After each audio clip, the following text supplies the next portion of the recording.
사랑의 하나님, 오늘도 주를 의지하고 믿고 하나님의 마음과 생각을 알기를 원하여 모였사오니 말씀을 전하는 사람도 듣는 사람들도 하나님을 더 잘 알고 만날 수 있는 귀한 시간이 되게 하여 주시옵소서. 우리를 두렵게 하는 것과 근심하게 하는 것들을 하나님 앞에 내려놓고 하나님께서 우리에게 약속하신 복과 그 말씀을 의지하여 살았다 이름하는 교회들이 되기를 원하오니 원수들의 방해를 이기게 하시고 승리하는 예배가 되게 하여 주시옵소서. 믿음으로 헌금한 손길들 위에 복 주시고 저들이 하나님을 의지하고 물질을 신뢰하지 않았사오니 하나님을 의지하는 믿음만큼 저들을 도우시고 함께 하시는 증거들도 반드시 볼 수 있도록 역사하여 주시옵소서. 예수님의 이름으로 기도하였습니다. 아멘. 하나님의 말씀은 요한계시록 2장 8절에서 11절까지 말씀을 함께 같이 합독하겠습니다. 요한계시록 2장 8절에서 11절까지 말씀을 함께 같이 합독하겠습니다. 함께 읽습니다. 시작. 서머나 교회의 사자에게 편지하라. 처음이며 마지막이요 죽었다가 살아나신 이가 이르시되 내가 내 환난과 궁핍을 알거니와 실상은 내가 부요한 자니라. 자칭 유대인이라 하는 자들의 비방도 알거니와 실상은 유대인이 아니요 사탄의 회당이라. 너는 장차 받을 고난을 두려워하지 말라. 볼지어다 마귀가 장차 너희 가운데에서 몇 사람을 옥에 던져 시험을 받게 하리니 너희가 10일 동안 환난을 받으리라. 내가 죽도록 충성하라. 그리하면 내가 생명의 관을 내게 주리라. 귀 있는 자는 성령이 교회들에게 하시는 말씀을 들을지어다. 이기는 자는 둘째 사망의 해를 받지 아니하리라.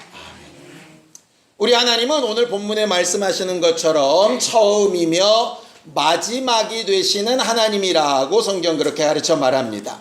처음이며 마지막이 되신다는 말이 무슨 뜻일까요? 처음이며 마지막이 되신다.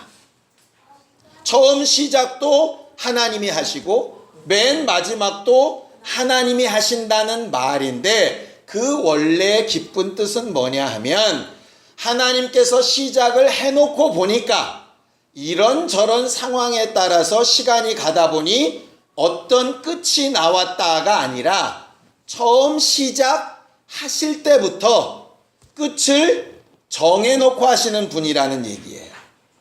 이걸 이제 세상 사람들이 잘못 들으면 이제 아마 운명이라고 얘기를 할 겁니다. 근데 운명이라고 하는 뜻이 아니고요. 이제 운명은 각각 개개인의 삶이 정해졌다는 것이고요. 하나님은 각각 개개인의 삶이나 구원은 정하시지 않았지만 그 전체적인 인류가 어떻게 가서 어떻게 끝날까를 결정해 놓으셨다 하는 것이죠. 예를 들면 이런 것입니다.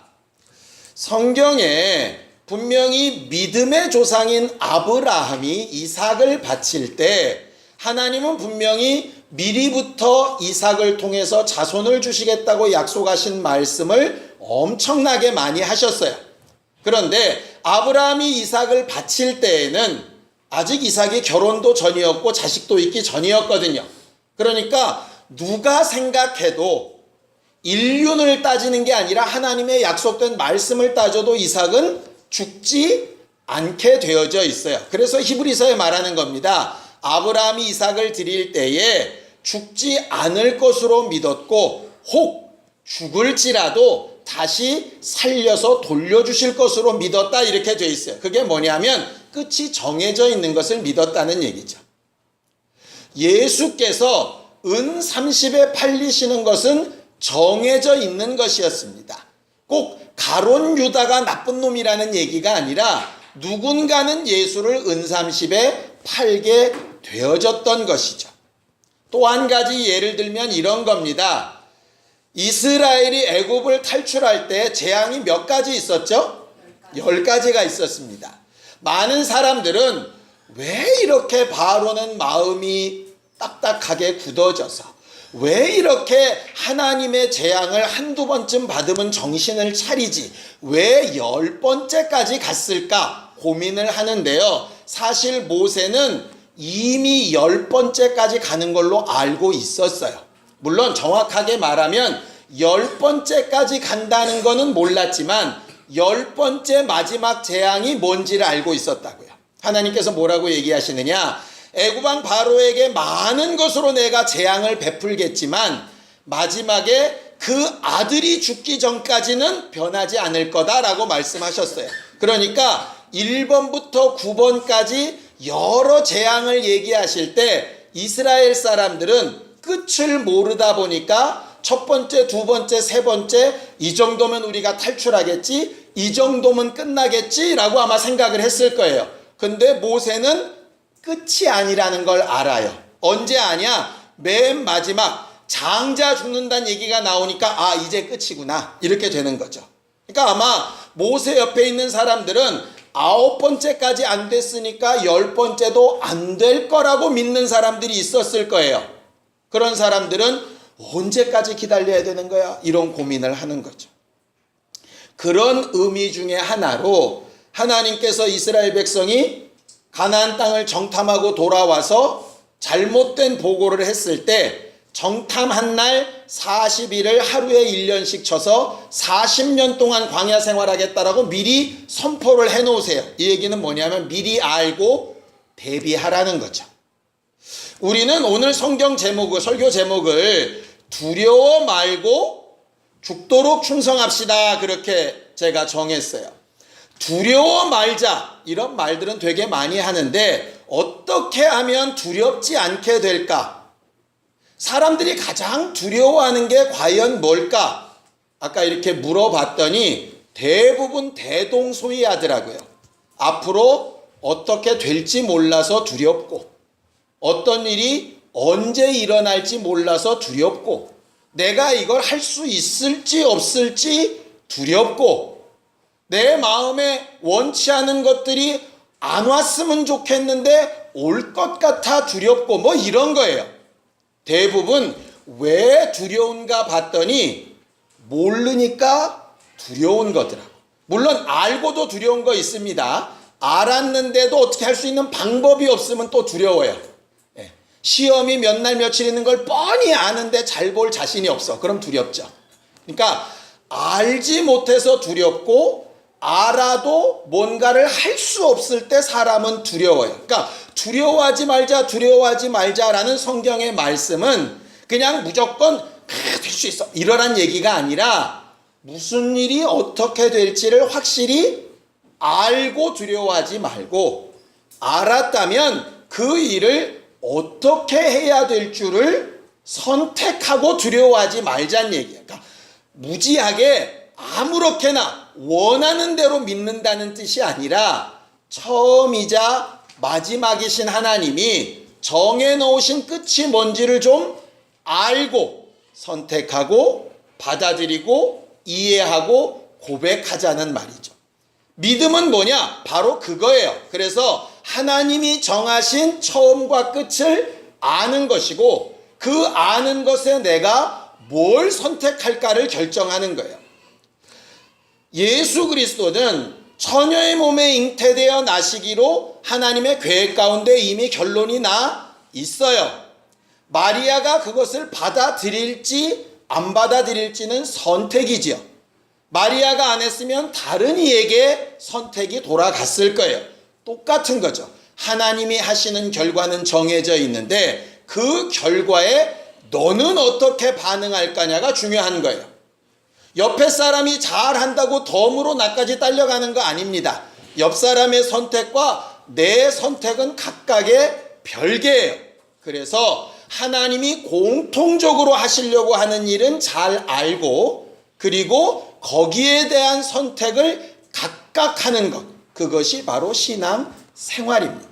그런데 세상 사람들은 막연한 것을 두려워한다라고 성경은 그렇게 가르쳐 말을 해요. 이 두려움이란 것이 어디서 생겼을까 봤더니 성경에 두려움이란 단어가 제일 처음 나오는 때가 어디냐면 에덴 동산입니다.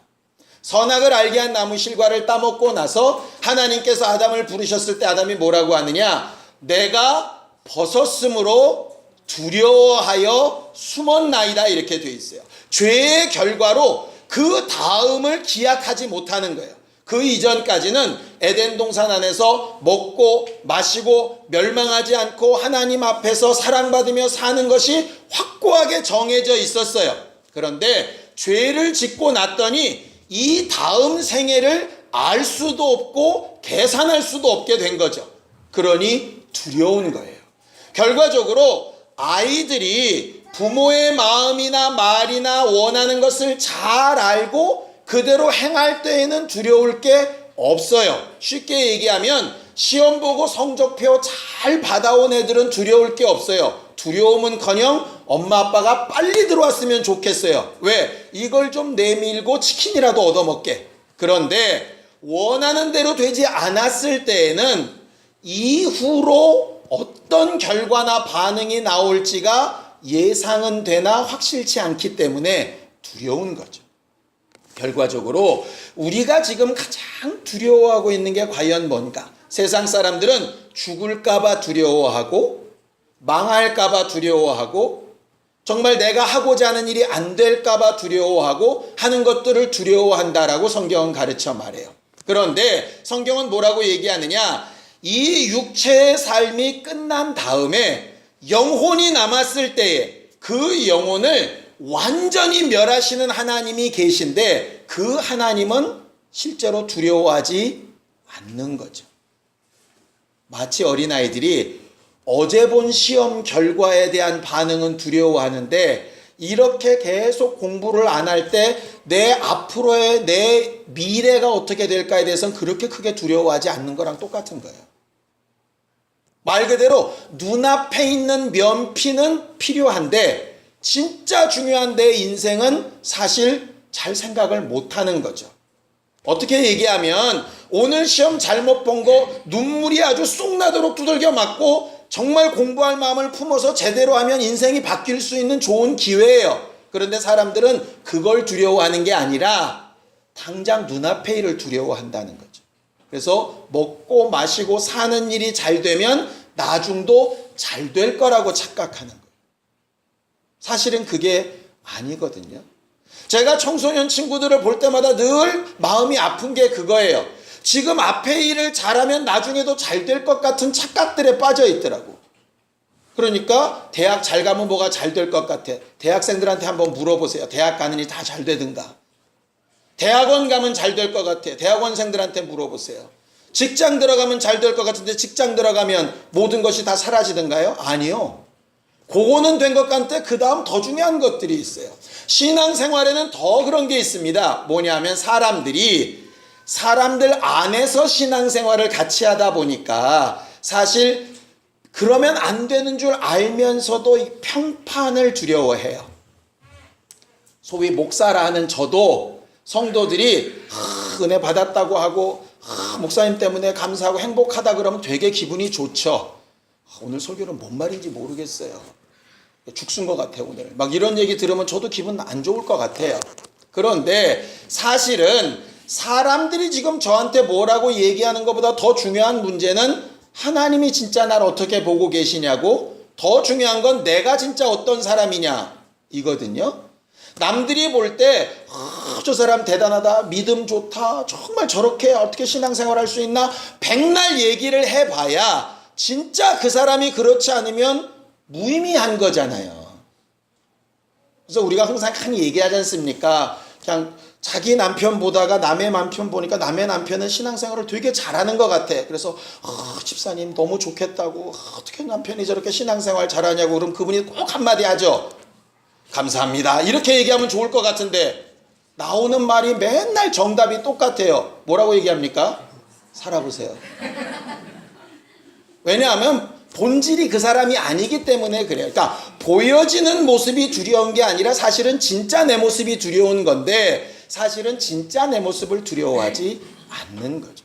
신앙생활은 하나님 앞에 두려움이 사라지고 해결되도록 하신 일이 신앙생활이에요. 자, 성경을 좀 볼까요? 자, 히브리서 2장 14절 15절입니다. 히브리서 2장 14절 15절입니다. 함께 읽죠. 히브리서 2장 14절 15절입니다. 함께 읽습니다. 시작. 자녀들은 혈과 육에 속하였음에 그도 또한 같은 모양으로 혈과 육을 함께 지니심은 죽음을 통하여 죽음의 세력을 잡은 자 곧 마귀를 멸하시며 또 죽기를 무서워함으로 한평생 매여 종노릇 하는 모든 자들을 놓아주려 하심이라 그랬어요. 우리가 예수로부터 얻은 구원은 물론 지옥 갈 죄에서부터 율법의 정죄에서부터 영원한 멸망에서부터 구원받은 건 맞지만 가장 가깝게는 두려움으로부터의 구원이에요. 죽기를 무서워하는 두려움으로부터의 구원. 말을 뒤집으면 죽어도 괜찮다고 느껴질 만한 담대함이라고 하는 뜻이에요.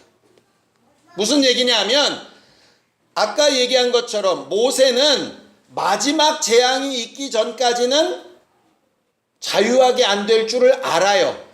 알기 때문에 첫 번째부터 9번째까지 재앙에 실망을 할까요? 안 할까요? 안 해요.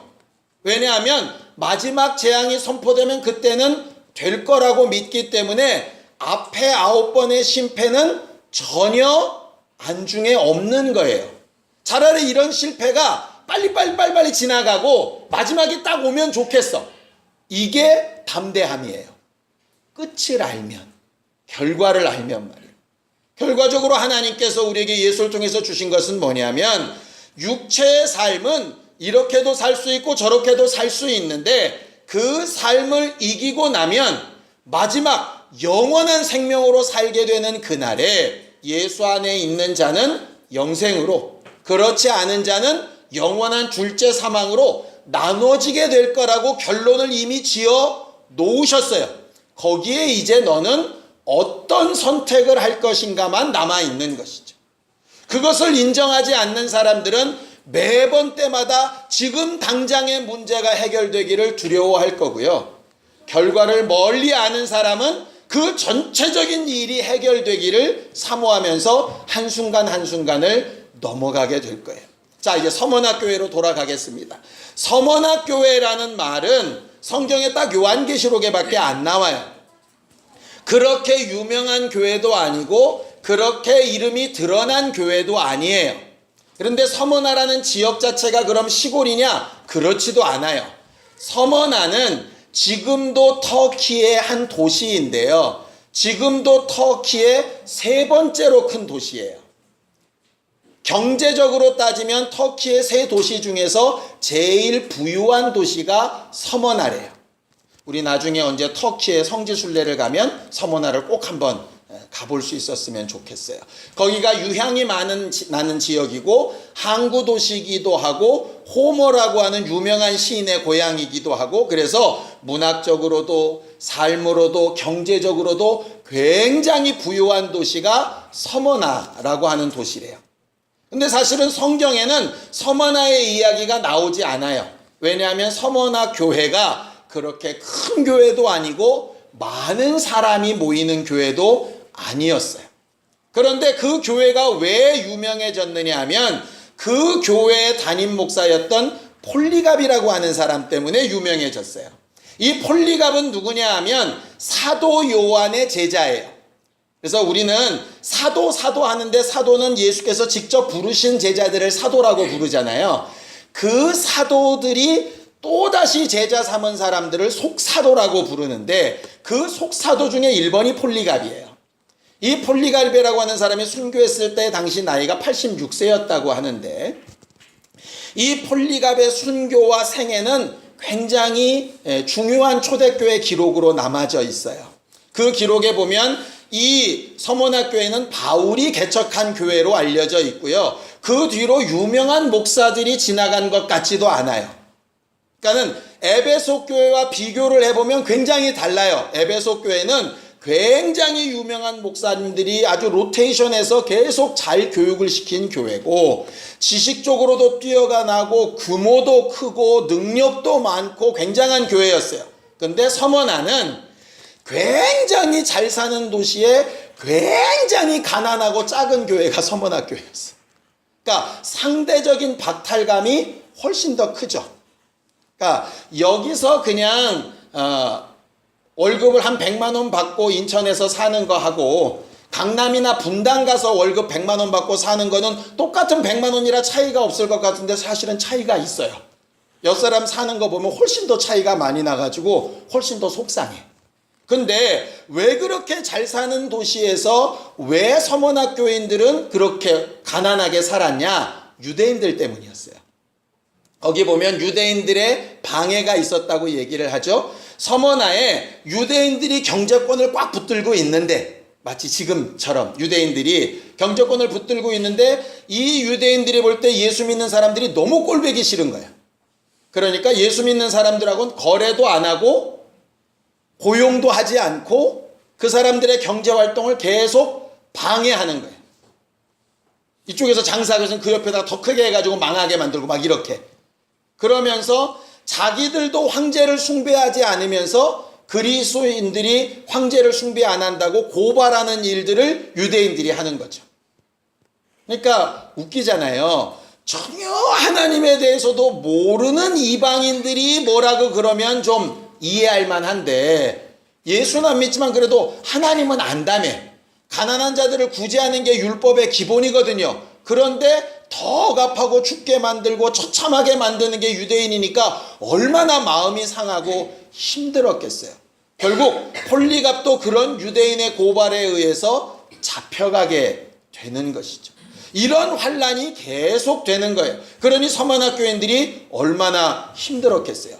예수 믿고 복받고 잘되고 교회가 부흥되고 점점 교회가 막 점점 왕성해져 가고 다른 사람들을 막 변화시키고 능력 나타내고, 이런 신앙생활을 하면 누구라도 잘하지. 그런데 예수 믿었더니 더 안 되고 더 못 살고 잡혀가고 죽고 막 이런 일들만 계속되고 교회는 부흥될 생각을 안 하는 거죠. 그 정도쯤 되면 이 서머나 교회가 좀 없어질만 하잖아요. 그런데 하나님께서 소아시아 7교회 가운데서 유일하게 아무 흠도 안 잡으신 교회가 어디냐면 서머나 교회예요. 칭찬만 하셨어요. 그들에게 뭐라고 말씀하시느냐? 두려워하지 말고 죽도록 충성하라, 이렇게 말씀하셨어요. 이들에게 뭐라고 말하시냐? 너희들이 겉모양으로는 가난하고 굉장히 궁핍한 것 같지만 사실은 너희 가장 부유한 사람이다. 세상 사람들이 볼 때는 미쳤다 그럴 거예요. 저게 뭐 부유야. 그런데 하나님 앞에 그 마음이 부유한 거예요. 사실은 이들의 생애들을 보면은요, 유대인들이 그렇게 방해하면 반대하고 대항할 만도 한데 거기에 아무런 대항을 하지 않아요. 왜 그러냐? 거기 쓰여져 있는 대로예요. 유대인들의 방해라고 생각이 되지만 실상은 뭐라고요? 사단의 회당이다. 그러니까 그들은 어떤 시각이 가능하냐면 자기들을 핍박하는 사람과 그 안에서 역사하는 사단을 구분해서 볼 줄 아는 사람들이었어요. 자기들을 지금 죽이는 로마의 관리와 그 안에 역사하는 사단을 구분해서 봤다고요. 그러다 보니까 원망이나 시비나 저주가 없어요. 굉장히 아프고 힘든 상태이지만 없어요. 거기에 뭘 믿느냐? 거기 보면 너희가 환란을 10일 동안 당할 것이라 하는 말씀이 있어요. 그 10일이라는 말은 진짜로 열흘이라는 얘기가 아니라 짧은 기간이라고 하는 관용구예요. 그러니까는 너희들의 이 고난이 계속되는 게 아니라 언젠가 끝날 거다.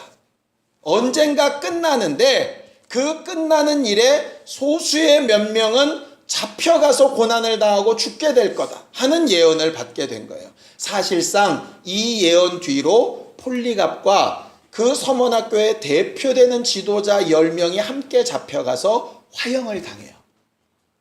그 이후로 서머나교회는 뚜렷한 지도자가 있지 않아요. 근데 신기한 거 뭔지 아세요? 지난주 봤던 것처럼 에베소 교회는 처음 사랑을 회복하지 못해서 어떻게 됐다고 말씀드렸죠? 사라져 버렸어요. 서머나 교회는 지금도 있습니다. 두려워하지 않고 죽도록 충성한 결과예요.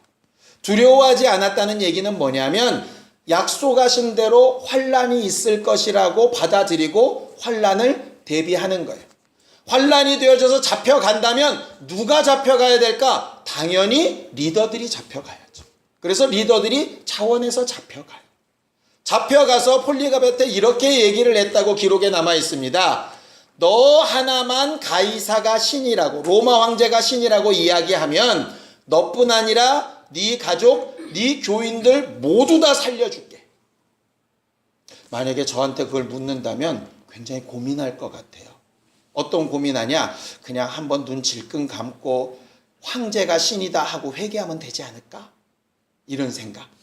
근데 폴리갑은 이미 하나님께서 약속하신 부분을 알고 있었어요. 그래서 그가 한 유명한 고백이 있습니다. 내 하나님은 86년 동안 나를 한 번도 거부하거나 떠나신 적이 없다.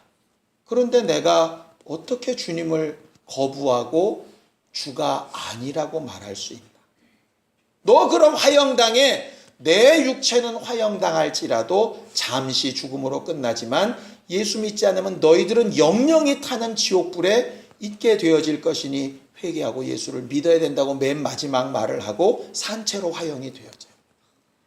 그에 따르는 지도자들 10명도 같이 그렇게 화형이 되어지게 돼요. 하나님께서 그 일을 이루고 나서 결국 나머지 사람들을 통해서 지금까지 그 서문학 교회를 유지하고 계시죠. 그 뒤에는 고난이나 어려움이 없었을까? 있었어요. 그들이 가지고 있었던 단 한 가지 말씀은 하나였어요. 죽도록 충성하라. 저는 죽도록 충성하라가 과연 뭘까? 순교의 그 승원에 왔을 때 와 그냥 죽어버려라 뭐 이런 뜻일까? 그랬더니 그 어문을 이렇게 해석해주는 어떤 목사님 글을 보고 내가 너무 이렇게 재미있기도 하고 이게 정말 죽도록 충성하는 거구나 이렇게 생각이 들어서 오늘 그 은혜를 같이 나누고 말씀을 나누려고 그래요.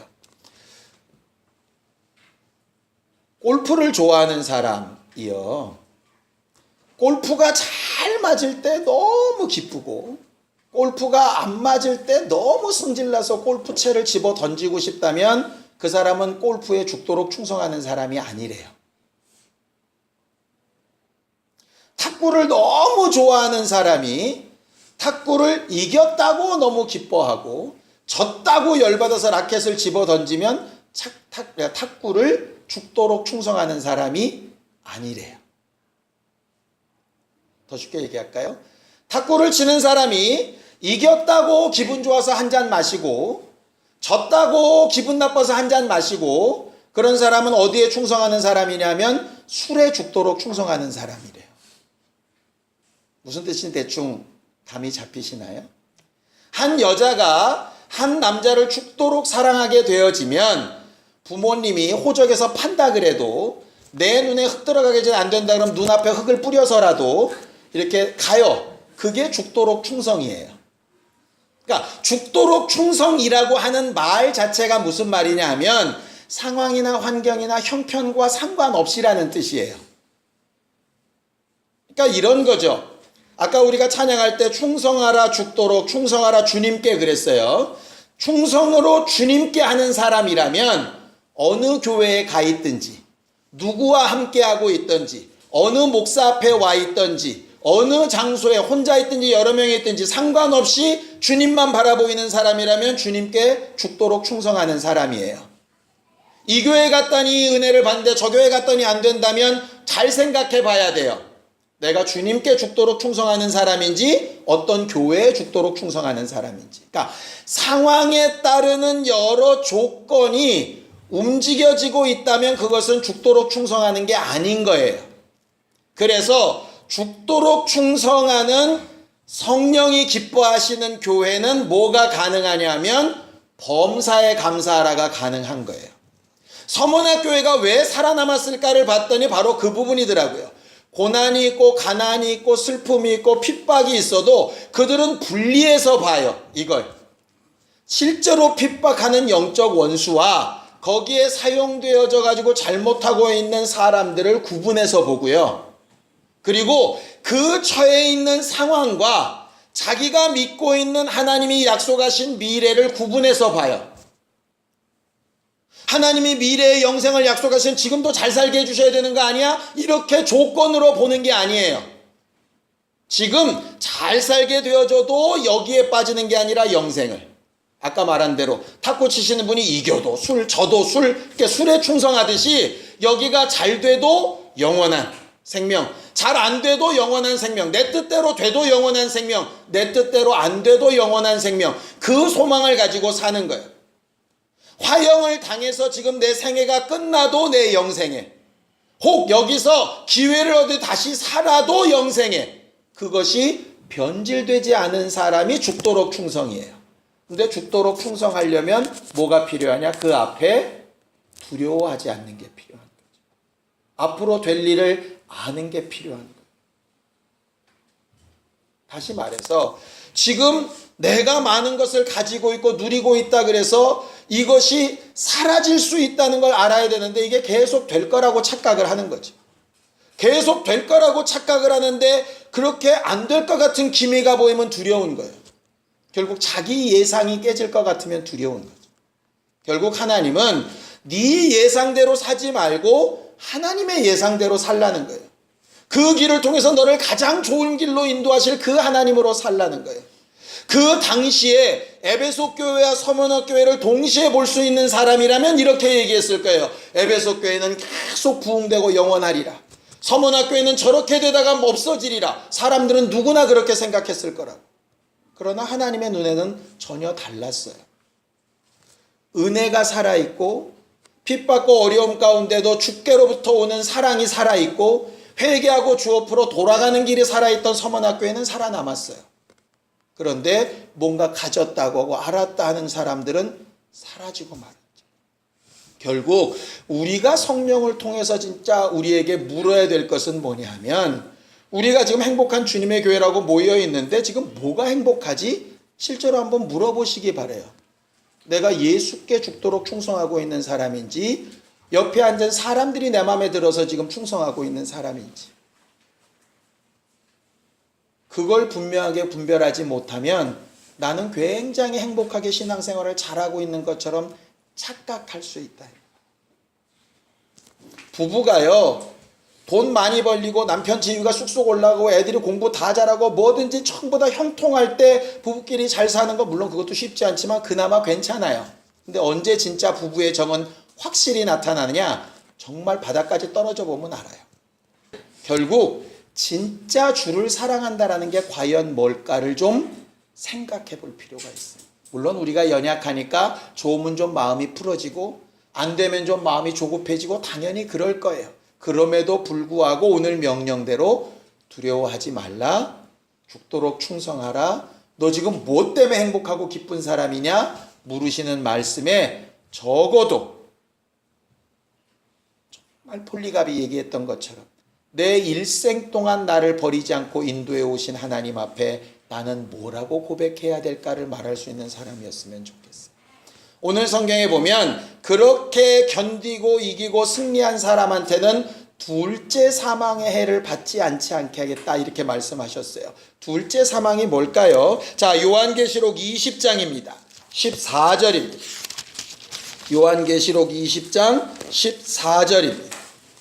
함께 읽겠습니다. 요한계시록 20장 14절 시작. 사망과 음부도 불못에 던져지니 이것은 둘째 사망 곧 불못이라 이렇게 되어져 있어요. 우리가 흔히 말하는 지옥 말입니다. 꺼지지 않는 마지막 멸망. 첫 번째 사망은 우리 육체가 죽는 것이고 둘째 사망은 완전히 멸망하는 것이라는 것이에요.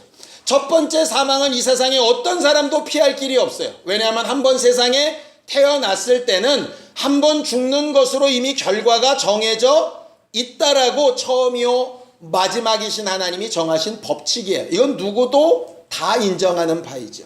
그렇게 정하신 하나님이 첫 번째 사망이 있기 전에 두 번째 사망에 들어갈 거냐 말 거냐를 선택하라고 말씀하시는 거예요. 둘째 사망에 들어가는 이유는 분명히 그 다음에 있습니다. 자, 요한계시록 21장 8절입니다. 이 부분을 분명히 보고 여기서 상관이 없는 서문학교인과 같은 우리가 되기를 바랍니다. 요한계시록 21장 8절입니다. 시작. 그러나 두려워하는 자들과 믿지 아니하는 자들과 흉악한 자들과 살인자들과 음행하는 자들과 점술가들과 우상숭배자들과 거짓말하는 모든 자들은 불과 유황으로 타는 못에 던져지리니 이것이 둘째 사망이다 그랬어요. 우리는 우상숭배, 점장이, 무당, 믿지 않는 사람 당연히 지옥 간다고 알고 있지요. 그런데 거기에는 두려워하는 자들, 거짓말하는 자들도 포함되어 있다는 사실을 분명히 기억하시기를 바라요.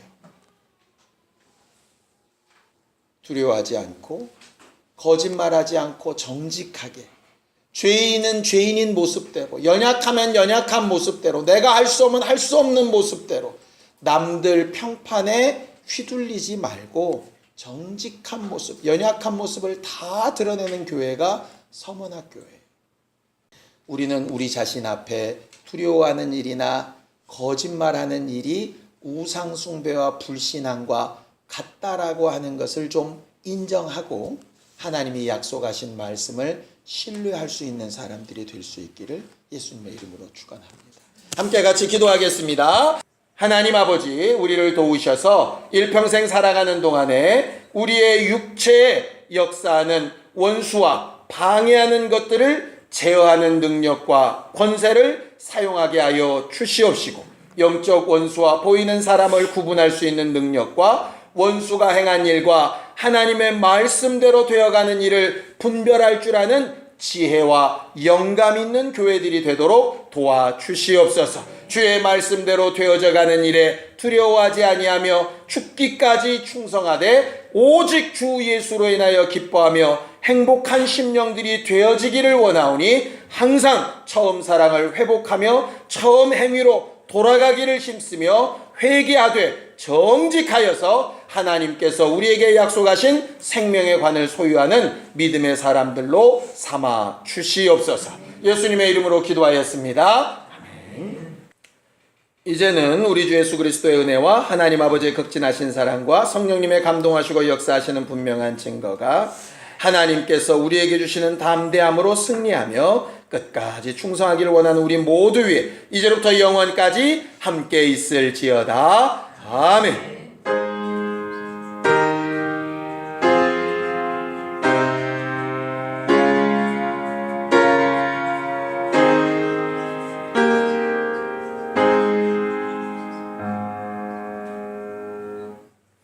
우리 예배 받으신 하나님 앞에 감사함을 끊겠습니다. 수고하셨습니다.